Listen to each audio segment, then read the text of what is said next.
This week we'll be reading from Parashat Shoftim. It began Shoftim v'shotrim tein lecha b'chol sharecha asher Adonai Elohecha noten lecha. You shall appoint for yourselves magistrates and officials for your tribes in all the settlements that the eternal your God is giving you, and they shall govern the people with due justice. You shall not judge unfairly. You shall show no partiality. You shall not take bribes. For bribes blind the eye of the discerning and upset the plea of the just. Tzedek, tzedek, tirdof. Justice, justice, you shall pursue, that you may thrive and occupy the land that the eternal your God is giving you. Here Moses is instructing the Israelites in the ethical and administrative expectations for the community that they are about to establish for themselves. At the heart of it is the phrase tzedek, tzedek, tirdof, the passionate pursuit of justice, a theme that has and continues to define how we, as Jews, interact with the world. The idea of how we interact with the world is a central theme of Torah study, of Talmud study, and is also the topic of almost every sermon given from the pulpit. But there is a darker side to the conversation, and that is how the world all too often interacts with us, sometimes deliberately, sometimes accidentally, and of course how we are expected or are supposed to respond. But more on this in a moment. Not to date myself, but as a child of the 80s and 70s and 90s, I was exposed to any number of bands and genres of music, which has greatly impacted my musical taste, or as my kids would argue, lack thereof. There was new wave like Devo, punk bands like The Clash, metal like Metallica, rock like U2 and Guns N' Roses, and so many others that we could spend all night talking about them. But there's one I wanted to talk about this evening, and that was a band that came out of Athens, Georgia. As Allie Patton, a writer for American Songwriter, explained, more than a sulky college rock quartet, REM were the post-punk pagan priests enchanting a generation stuck somewhere between the dissolution of gritty punk and the emergence of poppy new wave. Instrumental in the creation of the alternative rock scene in the late 80s and early 90s, REM blazed the trail. They helped disenfranchised punks everywhere escape into music, inspiring once fledgling bands like Nirvana and Radiohead, Pearl Jam, Stone Temple Pilots, to pursue a sound that betrayed all things mainstream. As Allie goes on to write, their music will endure, but only one song will soundtrack the end of times. It's the end of the world as we know it, and I feel fine. The song is a flurry of words, probably about as chaotic as any rapture will be. Mentions of earthquakes, hurricanes, and continental drifts are sung alongside images of birthday parties, cheesecake and jelly beans in a paradox of sounds. At the heart of the song, amidst the jumble of words, at just about any party, you can hear Michael Stipe sing and everyone in the audience shout, Leonard Bernstein. When I first heard this name, I had to ask, who's Leonard Bernstein? And what did he have to do with the coming apocalypse? According to singer Michael Stipe, he had a dream where he and his bandmates attended a party that was also attended by Lester Bangs, Lenny Bruce, Leonid Brezhnev, and of course, Leonard Bernstein, all LBs. Perhaps Freud could find some connection between the four, but given that this song came out 3 years before his death, it helped to immortalize Bernstein among a new generation of music aficionados. Now there is a new attempt to immortalize Bernstein, but this one is by far much more controversial with Bradley Cooper's new movie, which he wrote, directed, and starred in as Leonard Bernstein. As far as I can tell, there are two controversies associated with Maestro. The first is as Cooper, who was not Jewish, portraying Bernstein in film. And the second, his choice to wear a prosthetic nose, which may or may not get into some anti-Semitic motifs. The first, Cooper playing Bernstein, is in part a part of a larger cultural conversation about representation in film. As writer Mary Ellen Dowd notes, representation in the fictional world signifies social existence. Absence means social, symbolic annihilation, in the words of George Gerbner. Representation is a key aspect of individual empowerment in a society that so highly values media as a forecaster of culture.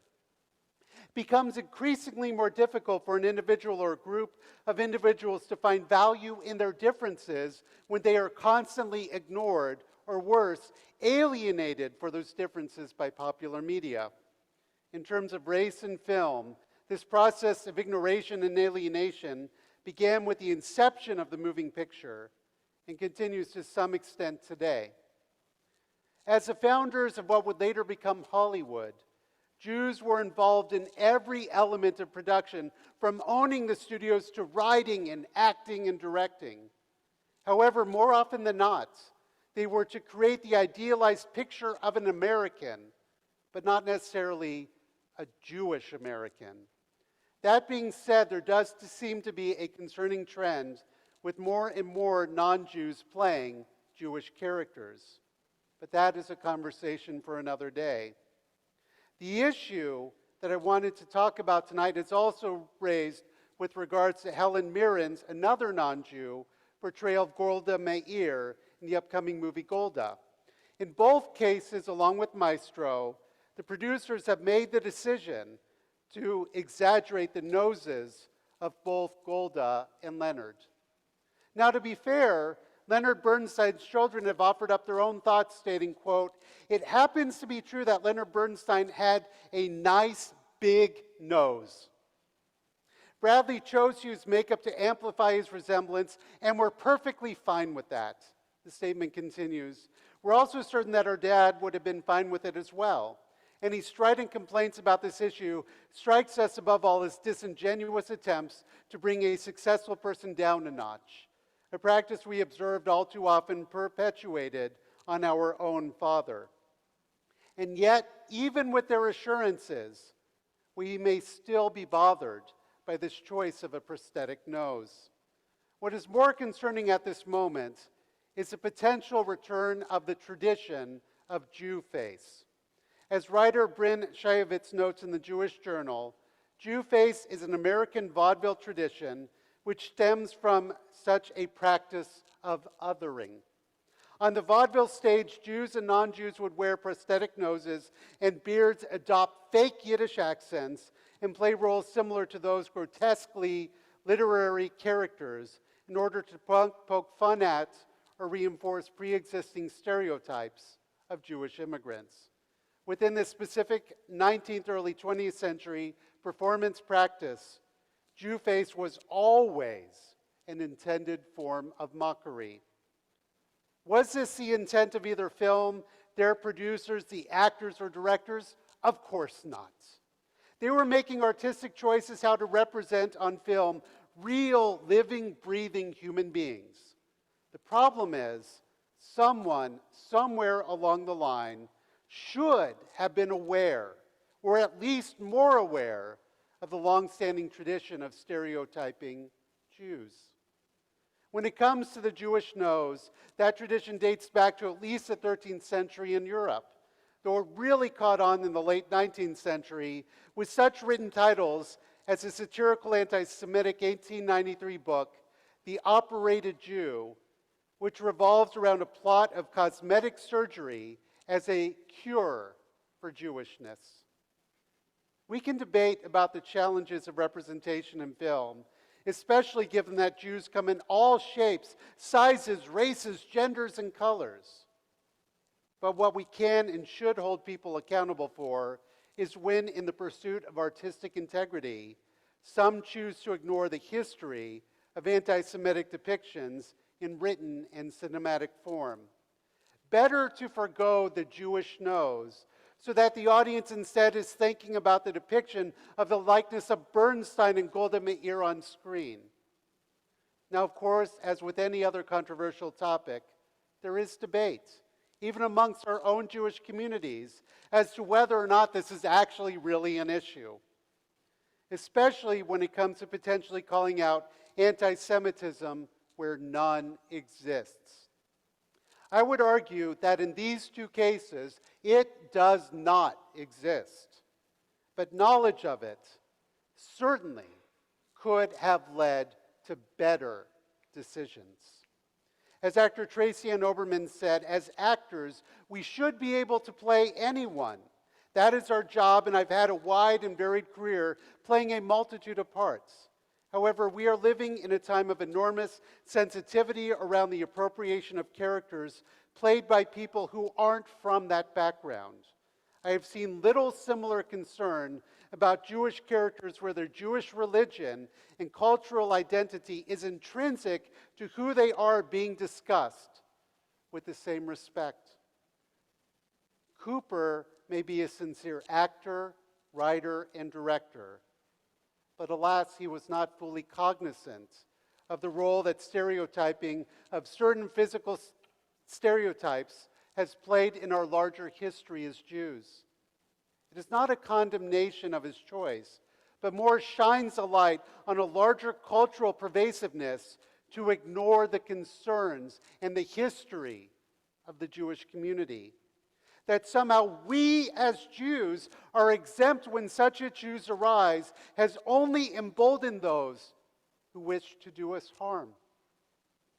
Depictions and portrayals matter just as much as how we interact with the world. And wouldn't it be wonderful if there can be more focus on our interaction with the world than those using a stereotyped physical attribute to define one's Jewishness? Or would that result in the end of the world as we know it? Shabbat Shalom.